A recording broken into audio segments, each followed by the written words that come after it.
Muy buenos días a todos mis estimados amigos y hermanos. Le doy gracias a Dios que puedo llegar a ustedes. Hace una semana estábamos en México con mi hermano Montalvo, con mi hermano Héctor y su servidor, y tuvimos la gran bendición de estar participando en ese seminario precioso que Dios nos dio, que los hermanos de Izmiquilpan lo titularon y le pusieron Escuchando su voz. Y yo creo que todos los que estuvimos ahí, Dios nos permitió escuchar la voz de Dios. Yo estoy pero muy contento, estoy muy agradecido con Dios por la bendición que nos da de estudiar la palabra juntos. Algo que estuvimos estudiando en ese seminario fue todo lo concerniente a lo que es la sombra, ¿verdad? Tenemos que poner mucha atención a eso. Y quiero decirles que Filipenses 3:1, ahí el apóstol Pablo les dice a todos los cristianos de Filipos que a él no le es molesto repetir y escribir las mismas cosas, lo cual dice que para todos los oyentes es seguro. O sea que el repetir las cosas en la Biblia es asegurar a los hermanos que están escuchando. Muchos de ustedes son líderes, muchos de ustedes son hermanos que Dios los usa enseñándole a otras personas. Y le debemos de dar gracias a Dios por eso. Dios aquí nos tiene a nosotros estudiando la palabra porque Él nos ha puesto una meta. La meta nuestra es llegar a ser esos vencedores que Dios está buscando. Y quiero repetir algunos conceptos que, a pesar que ya los sabemos, es muy bueno volverlos a mencionar. Cuando nosotros leemos el Antiguo Testamento, no debemos perder de vista que es una sombra. O sea que sombra es analogía, es figura, es alegoría. O sea que es muy importante que no nos olvidemos de ese principio que es fundamental porque Dios usa al apóstol San Pablo para enseñarnos a interpretar la Biblia por medio del Antiguo Testamento como sombra. Y gracias a Dios, si ustedes se recuerdan, estuvimos mencionando que el Antiguo Testamento no solo es sombra para entender la eternidad pasada, sino que también es sombra para entender el tiempo futuro, o sea, el tiempo que nosotros estamos viviendo. Nosotros estamos viviendo una realidad de una sombra. Entonces es importante ver esa manera que funciona la palabra de Dios, funciona para entender el pasado y funciona para entender el futuro. De hecho, ese principio está establecido por Dios en su palabra. Solo noten cómo está escrito Génesis. Dios usó a Moisés para escribir el pasado, pero Dios usó a Juan para escribir en Apocalipsis el futuro. Muchos dicen que ya Apocalipsis todo está cumplido, sin embargo, cuando uno lee seriamente la Biblia, uno se da cuenta que no es así. Hay muchas cosas que están en Apocalipsis, ciertamente, ya algunas se cumplieron por los periodos cíclicos que Dios usa, o sea que Dios usa ciclos y siempre las verdades se vuelven a repetir en determinado tiempo. Pero hay muchas cosas en Apocalipsis que todavía no están cumplidas. Así que si alguien quiere contradecir o quiere decir todo lo contrario, pues tome su responsabilidad. Yo tomo mi responsabilidad de decir que Dios a Moisés le reveló el pasado, por eso él escribió el Pentateuco, y Dios le reveló a Juan el futuro, y por eso Dios lo usó escribiendo Apocalipsis. Ahora bien, tenemos que tener un pensamiento centrado porque tenemos que ver que todo el Antiguo Testamento es una analogía de lo verdadero, una analogía de lo verdadero, sea del pasado o sea del futuro. Todo está allí en figura y nosotros debemos tomar esa responsabilidad. Cuando tú leas el Antiguo Testamento, recuérdate siempre que es una sombra de algo real. Para todos los personajes del Antiguo Testamento, para ellos todo fue físico, todo ocurrió históricamente, pero para nosotros los cristianos del Nuevo Testamento, todo es una sombra para entender una realidad espiritual que debe realizarse en nosotros. Todo lo de los cristianos del Nuevo Testamento son asuntos espirituales. Dios no te está dando a ti una religión para que tú la tengas en tu mente, sino que Él te está dando enseñanzas para que las practiques. Por eso dice que no seamos tan solamente oidores, sino hacedores. Lo que más le agrada a Dios es que todas estas historias se lleguen a experimentar en nosotros. Y por eso he tenido cuidado de tener una didáctica, la didache del Señor, para ir enseñando en una forma secuente, para que veas la consistencia de la palabra del Señor, ¿verdad? Entonces tenemos que tener mucho cuidado. Pidámosle a Dios que Él nos abra nuestro entendimiento. Ya me reporto con todos mis hermanos de México, de Sudamérica, de Centroamérica, de aquí mismo los Estados Unidos, de las islas y los hermanos que nos escuchan en Europa también. Así que gracias al Señor, porque Dios nos ha puesto a estudiar su palabra.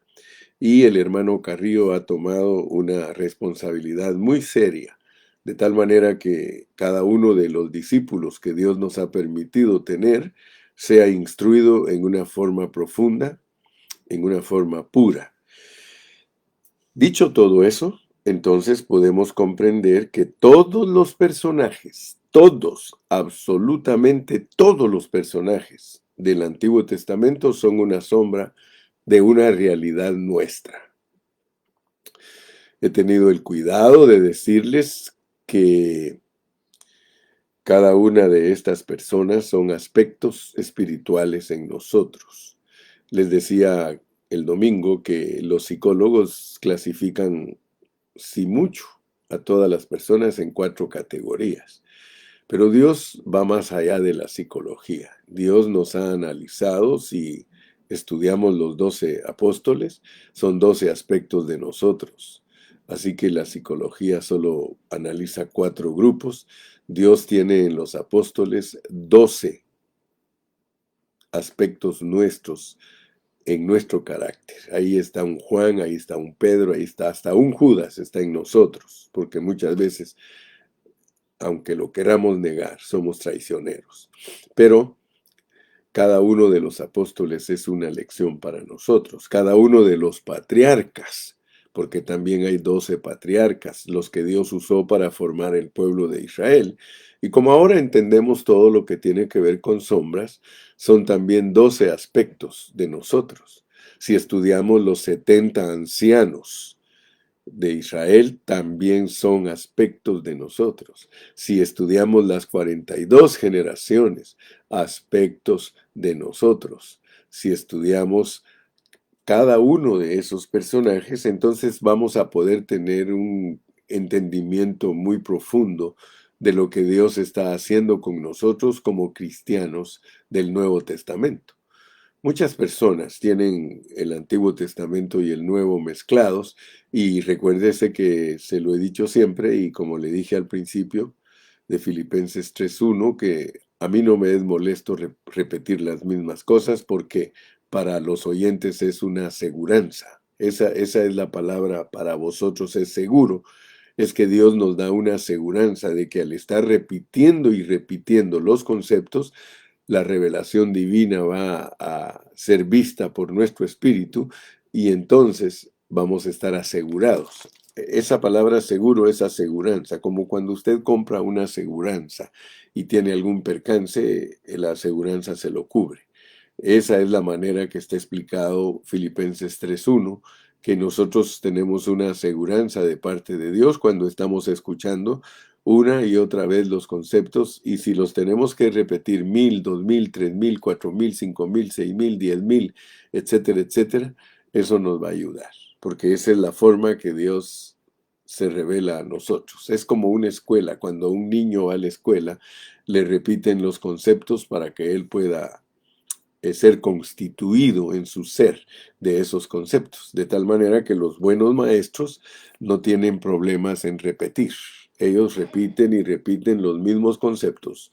Prueba de ello es que todos los estudiantes en su estudio de cívicos, por decir algo, la historia cívica de su país, se la repiten en diferentes niveles, de tal manera que al salir graduado de una high school o de un bachillerato, esa persona conoce la historia cívica de su país porque se la ponen como niño, como adolescente y como joven para graduarse. Por lo menos 3 veces le repiten a uno toda la historia cívica de su país y por eso los conceptos se graban, ¿verdad? Yo nací en Guatemala y en Guatemala me enseñaron todos los conceptos cívicos y resulta uno, se le quedan hasta de memoria. Uno aprende el himno de Guatemala de memoria. ¿Por qué? Porque lo están repitiendo y cantándolo en todos los actos y todo. Bueno, es solo para confirmar lo que estamos hablando, que no es molesto repetir. Además, dice también el apóstol Pablo en 2 de Timoteo 2:15, dice, procura con diligencia presentarte a Dios aprobado como obrero que no tiene de qué avergonzarse, que usa bien la palabra del Señor. Entonces también en Gálatas, mire, vamos a leer en Gálatas capítulo 4. Gálatas capítulo 4 y vamos a leer del versículo 22 al 25. Gálatas 4, 22 al 25. Dice, porque está escrito que Abraham tuvo 2 hijos, uno de la esclava, el otro de la libre. Pero el de la esclava nació según la carne, más el de la libre por la promesa, lo cual es una alegoría. O sea que quiero que por favor se dé cuenta que estoy hablando verdades preciosas. Mire, lo cual es una alegoría. Es un tipo, una parábola, una sombra. Pues estas mujeres son los 2 pactos. Se da cuenta que no estamos falseando nada ni estamos tratando de forzar nada. Dice, son los 2 pactos. El uno proviene del monte Sinaí, el cual da hijos para esclavitud. Este es Agar. O sea que es el apóstol Pablo el que nos enseña a interpretar el Antiguo Testamento como sombras para entender el Nuevo Testamento. Y por eso dice, porque Agar es el monte Sinaí en Arabia y corresponde a la Jerusalén actual, pues ésta junto con sus hijos está en esclavitud. Entonces nosotros podemos entender por medio de los personajes del Antiguo Testamento la verdad del Nuevo Testamento. Ahora usted, pues, tomando en cuenta este preámbulo, tomando en cuenta esta introducción, usted sabe que estamos estudiando a los reyes.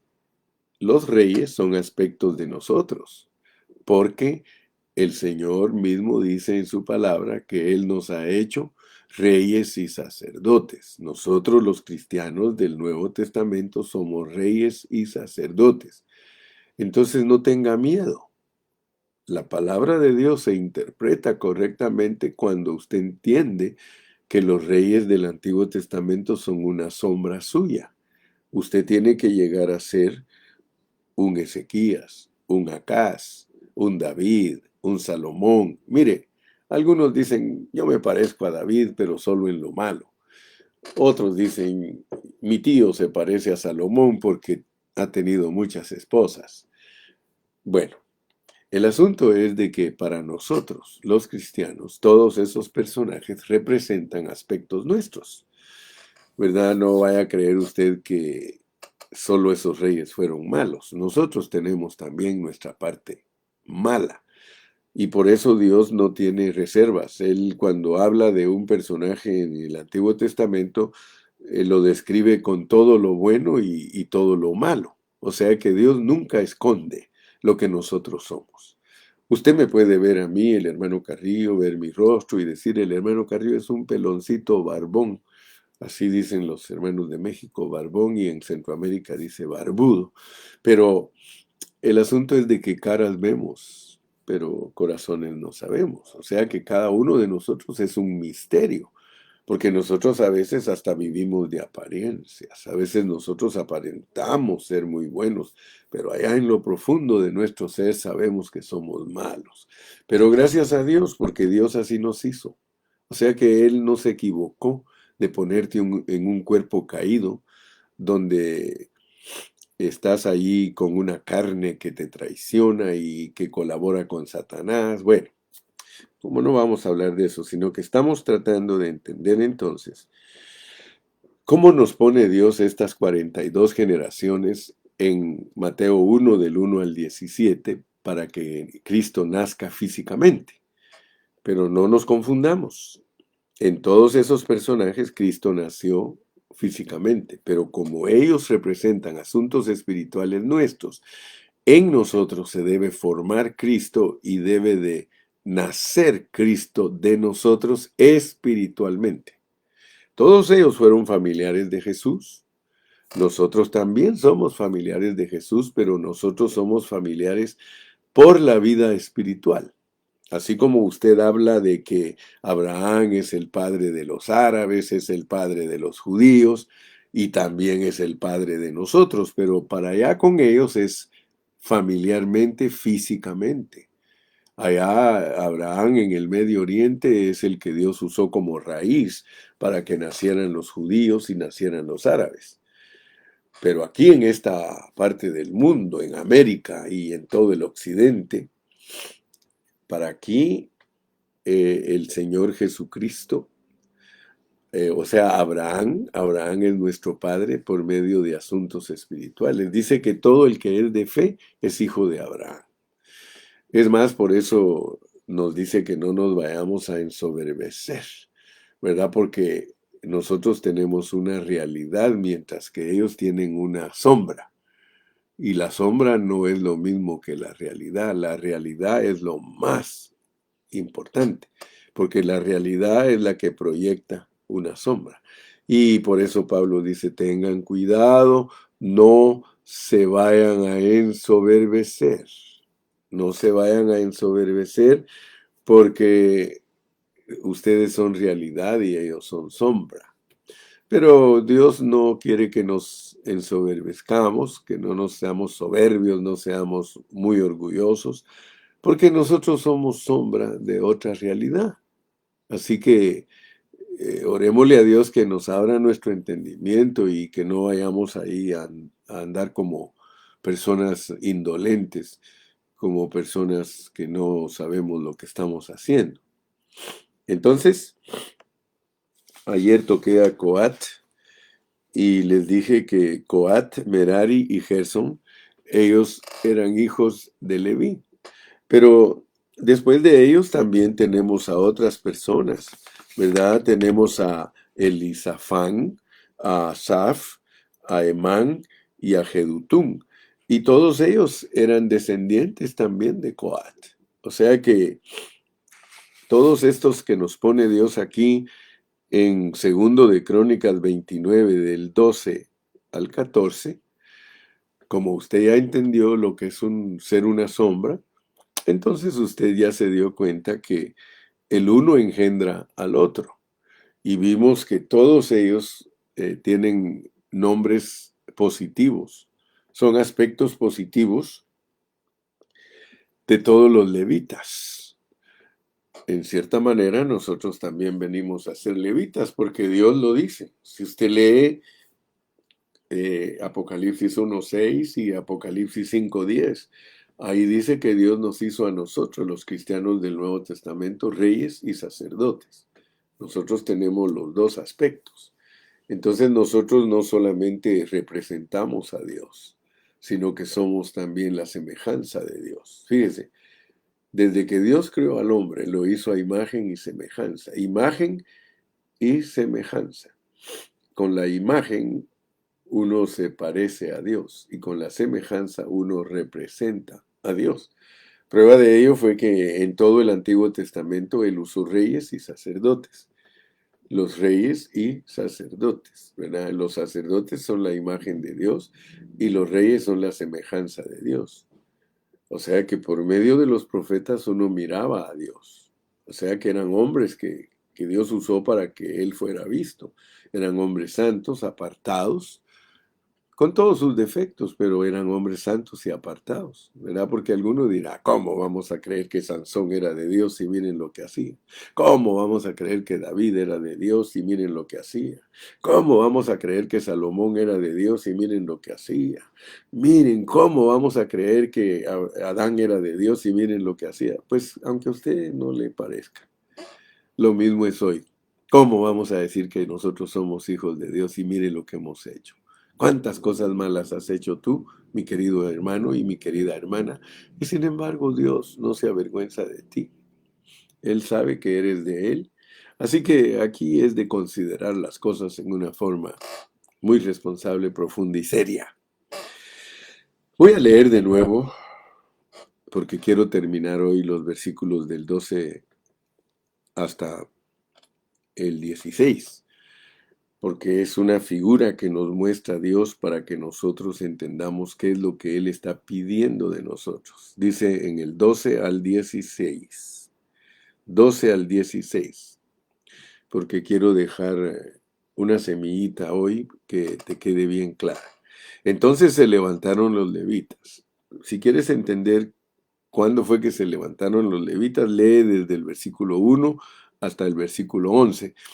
Y ahí te vas a dar cuenta de lo que significa entonces se levantaron los levitas. Entonces, quiere decir que después que escucharon los levitas todo lo que dijo el rey, de los versículos donde dijo el rey, vea, oídme, levitas, del versículo 5, todo lo que el rey dijo desde el versículo 5, oídme, levitas, al versículo 12 dice entonces.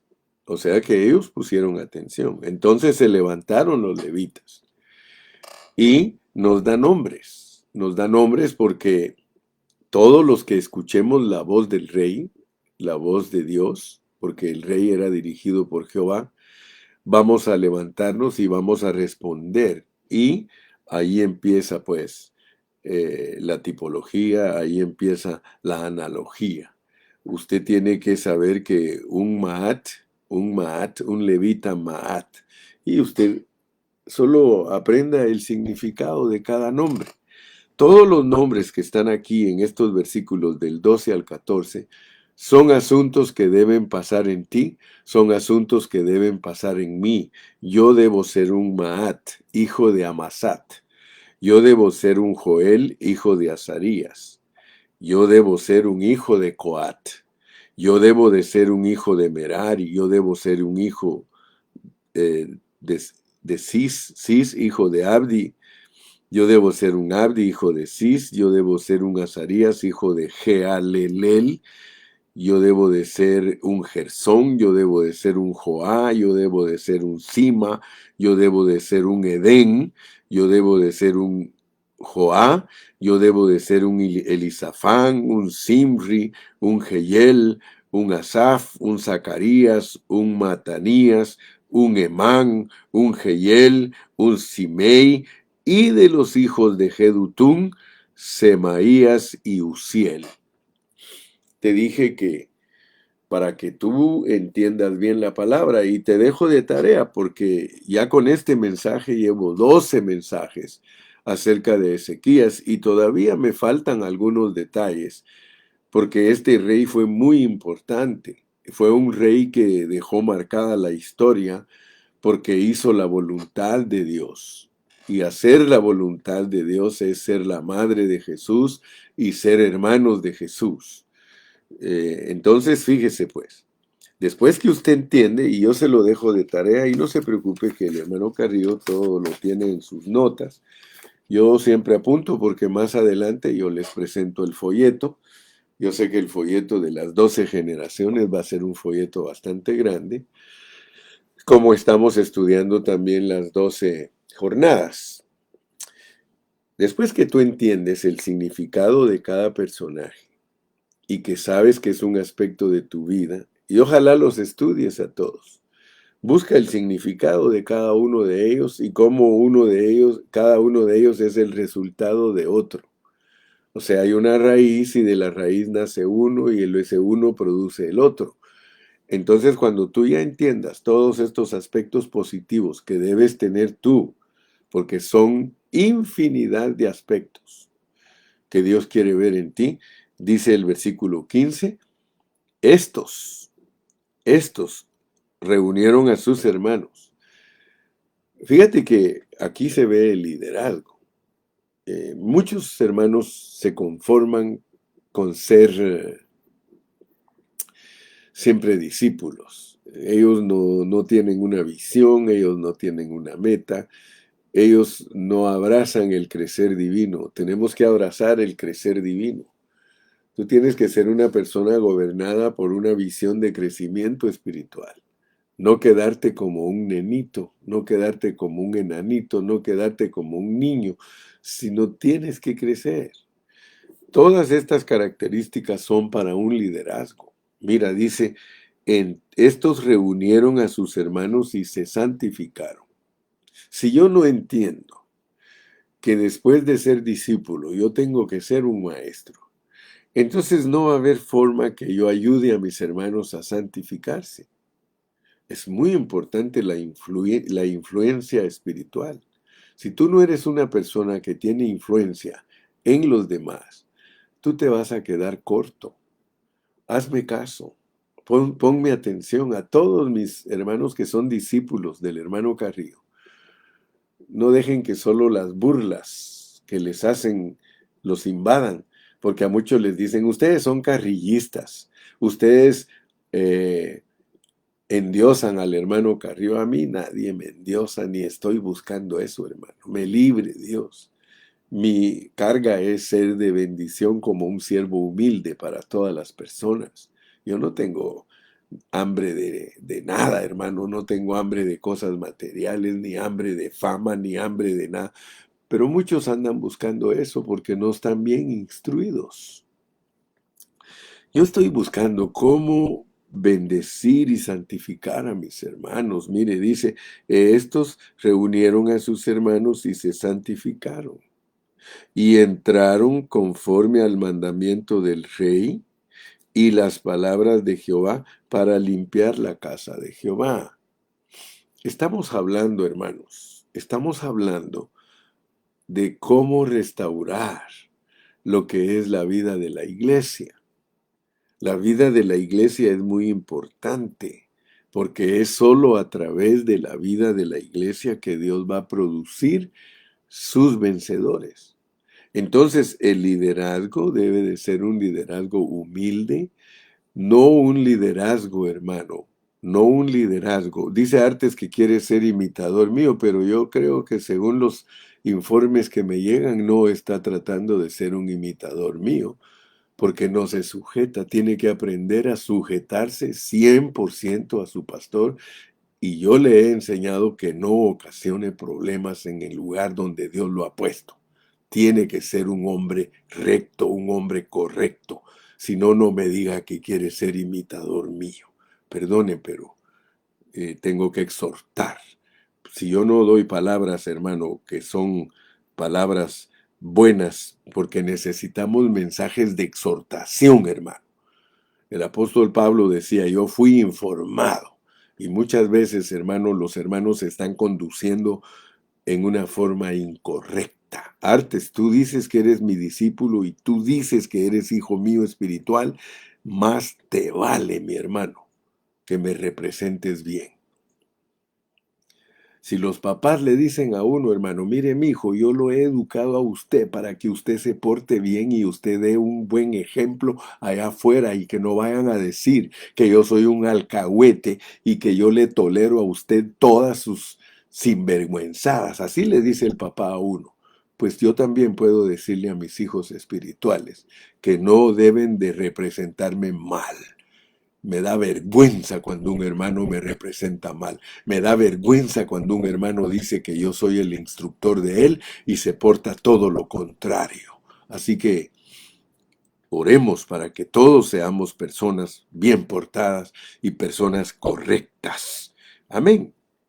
Entonces, volviendo a nuestra lección, porque ya exhorté a uno de mis discípulos, dice, estos reunieron a sus hermanos y se santificaron y entraron conforme al mandamiento del rey y las palabras de Jehová para limpiar la casa de Jehová.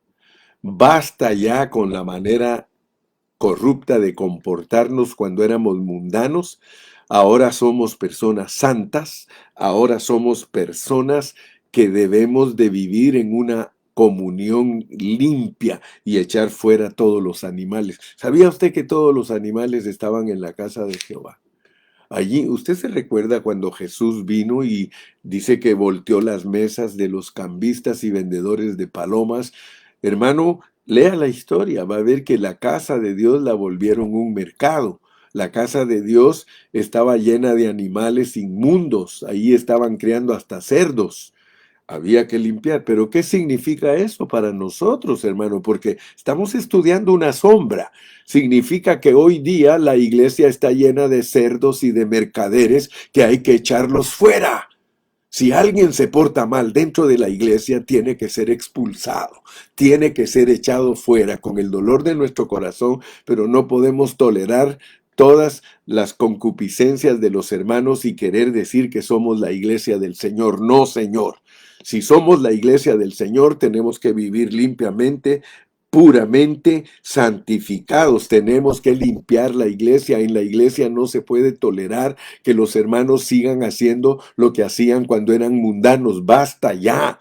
Basta ya lo que hicimos en el mundo. Ahora tenemos que comportarnos como hombres y mujeres santas. Hombres y mujeres santas. Si tú quieres seguir jugando dentro de la iglesia, mejor sáquese, sáquese, sáquese. Si usted quiere jugar en la iglesia, hermano, aquí no se puede jugar. Sáquese, vaya, siga al mundo. Vaya a ensuciarse allá al mundo. Pero aquí adentro de la iglesia todos tenemos que ser limpios. Todos tenemos que ser santos. Todos. Escuchen bien, hermanos, escuchen bien, hermanas. La iglesia no es para jugar. La iglesia es la casa de Dios, es la columna y baluarte de la verdad.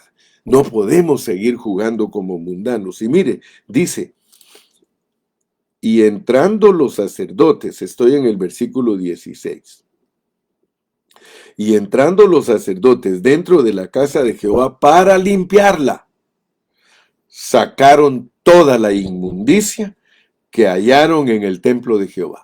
Yo aconsejo a los pastores, hermanos pastores, no podemos tolerar la inmundicia dentro de la casa de Dios. Si alguien vive al lado de nosotros y quiere ser un discípulo del Señor y un discípulo de nosotros, tiene que obedecer. Dice la Biblia, obedeced a vuestros pastores.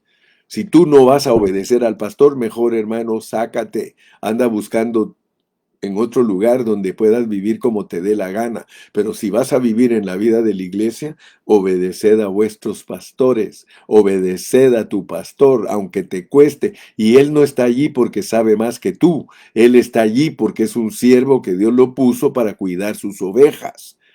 No vayas a creer que yo soy pastor porque sé más que tú. Yo soy pastor porque amo a las ovejas de Dios y las cuido. Por eso es que Dios me puso de su pastor. Y de allí los levitas la llevaron fuera al torrente de Cedrón. Como se me va el tiempo, pero quiero que entiendas el contexto de lo que es llevar las cosas al torrente de Cedrón, porque hay muchos que no saben qué significa Cedrón. Estamos estudiando sombras, estamos estudiando que todo lo que Dios nos ha mandado hacer hay que llevarlo al torrente de Cedrón. ¿Estás conmigo? Me ponen ese pasaje, por favor, ese versículo. Y entrando los sacerdotes dentro de la casa de Jehová para limpiarla, sacaron toda la inmundicia que hallaron en el templo de Jehová, al atrio de la casa de Jehová, y de ahí los levitas la llevaron fuera al torrente de Cedrón. al torrente de Cedrón. ¿Qué es el torrente de Cedrón, hermano? Es un lugar bíblico que se menciona en la Biblia en varios pasajes. Este lugar geográfico se encuentra en Jerusalén y tiene una gran importancia tanto en el contexto bíblico como en la historia de la ciudad sagrada de Jerusalén. El torrente de Cedrón, también conocido como el Valle de Cedrón, es un valle que se encuentra al este de Jerusalén, entre la ciudad y el Monte de los Olivos. Es un valle profundo que atraviesa la ciudad y separa el Monte de los Olivos del Monte del Templo. En la Biblia, el torrente de Cedrón es mencionado en varios eventos importantes. Uno de los eventos más conocidos es cuando el rey David estaba huyendo de su hijo Absalón. ¿Sí? En ese momento David estaba siendo perseguido y tuvo que abandonar la ciudad. Él cruzó el torrente de Cedrón, simbolizando su partida y su abandono temporal del trono. Otro evento importante que ocurrió en el torrente de Cedrón fue la traición de Judas Iscariote. Según los evangelios, después de la última cena, Jesús y sus discípulos se dirigieron al Monte de los Olivos, atravesando el torrente de Cedrón. Y fue en ese lugar donde Judas traicionó a Jesús y lo entregó a las autoridades judías para ser crucificado. Escuche bien, pues. Porque todos nosotros, los que entendemos los aspectos del liderazgo de Dios para limpiar la casa de Dios, tenemos que estar conscientes que habrá persecución. La persecución de Cristo, la podemos leer. Vamos a finalizar nuestro mensaje de hoy yendo a Juan, al Evangelio de San Juan, en el capítulo 18. Capítulo 18. Los que tienen títulos dice Pasión y Resurrección de Jesús, Traición y Arresto de Jesús. Fíjese pues. Habiendo dicho Jesús estas cosas, estoy en el capítulo 18 del Evangelio de Juan, salió con sus discípulos al otro lado del torrente de Cedrón, donde había un huerto, en el cual entró con sus discípulos. Y también Judas, el que le entregaba, conocía aquel lugar, porque muchas veces Jesús se había reunido ahí con sus discípulos. Fíjense, mis amados hermanos, no es casualidad que al leer nosotros la sombra, se nos hable de un torrente de Cedrón, y que allí había que llevar la inmundicia. Si el torrente de Cedrón, hermano, es para llevar la inmundicia, se nos está hablando de la muerte de Cristo. La muerte de Cristo, la cruz de Cristo. Todos nosotros tenemos que aprender que de la única manera que Dios nos va a usar para que la vida de la iglesia sea restaurada, para que entendamos todos que somos un solo cuerpo, porque ya en el capítulo 30 de Segundo de Crónicas te vas a dar cuenta que Ezequías, estando cerca de que el reino del norte desapareciera, porque el reino del norte desapareció, hermano, fueron llevados a cautiverio, y aún también el reino del sur fue llevado a cautiverio. Pero Dios quiere, por medio de las figuras, mostrarnos que el propósito de limpiar la casa de Dios, el propósito de que las ofrendas sean presentadas en la manera que Dios ha mandado, es que el cuerpo de Cristo sea restaurado. Usted me ha venido escuchando hablar acerca de la unidad del cuerpo de Cristo, de restaurar las puertas del templo. Hermano, usted va a leer aquí más adelantito, en Segundo de Crónicas, usted va a leer que Dios usa a Ezequías para traer de regreso al reino del norte y que se una con el reino del sur para presentar las ofrendas como originalmente Dios lo había ordenado. Qué maravilloso, hermano, que en toda la sombra está la forma que nosotros debemos actuar como líderes para restaurar. Por eso le dije, esta es una analogía de la verdad, una analogía de la realidad. Pídale usted a Dios con todo su corazón que todas estas figuras que Dios nos pone, hermano, sean para que nosotros busquemos la realidad de Dios en el Nuevo Testamento. Oh, qué precioso, mi hermano, porque cuando usted entiende el torrente de Cedrón es que todo se debe llevar a la cruz. Cristo nos perdona todas nuestras iniquidades, todas nuestras inmundicias, todo lo que nos aparta de la realidad de Dios, Dios lo perdona. Él provee un perdón. Mira, voy a seguir leyendo. Y también Judas, el que le entregaba, conocía aquel lugar, porque muchas veces Jesús se había reunido allí con sus discípulos. Hermano, es un lugar donde siempre nos reunimos con Cristo. Aún los traicioneros se reúnen con Cristo ahí. Judas, pues, tomando una compañía de soldados y alguaciles de los principales sacerdotes y de los fariseos, fue allí con linternas y antorchas y con armas. Pero Jesús, sabiendo todas las cosas que le habían de sobrevenir, se adelantó y les dijo: ¿a quién buscáis? Le respondieron: a Jesús Nazareno. Jesús les dijo: yo soy. Fíjese esa palabra, yo soy, hermano. Yo soy. Está diciendo que Él es Jehová. Está diciendo que Él es Dios hecho hombre, hermano. Lo que no entienden muchas personas.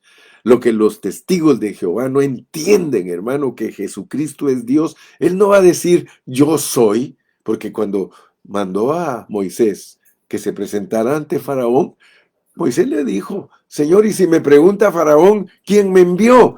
Dile yo soy, dile yo soy. Aleluya, mire. Y estaba también con ellos Judas, el que le entregaba. Así que Judas es parte del programa, hermano. El hecho que nosotros seamos entregados a vituperio, el hecho que nosotros seamos entregados a ser crucificados, eso viene de Dios, hermano. Y cuando Él dijo yo soy, retrocedieron y se cayeron, hermano. Se van a caer, hermano. Volvió pues a preguntarles: ¿a quién buscáis? Y ellos dijeron: a Jesús Nazareno. Respondió Jesús: os he dicho que yo soy. Si me preguntan, dice, ¿quién te envió? Dile: yo soy el enviado de Jehová. Pues si me buscáis a mí, dejad ir a estos, para que se cumpliese aquello que había dicho: de los que me diste, no perdí ninguno, hermano, no hay pérdida. Nosotros somos real sacerdocio, nación santa, pueblo adquirido por Dios. Nosotros no tenemos ninguna pérdida, nos pase lo que nos pase, nos maltraten, nos entreguen, hermano. Para que la casa de Dios sea restaurada, tenemos que vivir a Cristo en todo este desprecio, tenemos que vivir a Cristo en todo este contexto, hermano. Mire, entonces Simón Pedro, que tenía una espada, la desenvainó e hirió al siervo del sumo sacerdote y le cortó la oreja derecha, y el siervo se llamaba Malco. Jesús entonces dijo a Pedro: mete tu espada en la vaina. La copa que el Padre me ha dado, ¿no la he de beber? Hermano, todos los sufrimientos de Cristo son llevados por todos aquellos varones y aquellas mujeres que sirven de influencia para que la iglesia sea restaurada. Hermano, no te achicopales, no te me pongas, dicen unos hermanos, no te agüites, no te me avergüences, hermano, no te me pongas apenado ni triste. Dios nos ha enviado a hacer una labor que requiere hasta traición, hermano, requiere hasta que nos aborrezcan y no nos quieran. Por eso, por un lado tenemos a los líderes que Dios ha escogido para que se haga el trabajo de sacar toda la inmundicia de la casa de Dios, y por el otro lado tenemos a los traicioneros. Escoge tú, mi hermano, ¿quieres ser un Judas en este programa o quieres ser el Cristo glorioso que tiene victoria? Que Dios te bendiga en esta mañana. Si el Señor nos permite, continuamos el día martes. Hasta la próxima. Despídete, hermano. Ahí pon tu saludo. Pon tu saludo. Gracias por los que están orando para que se me quite este resfriado. Ya saben que me toca pasar por todo esto, pero Dios siempre está con nosotros. Que Dios me los bendiga a todos y Dios me los guarde. Hasta la próxima.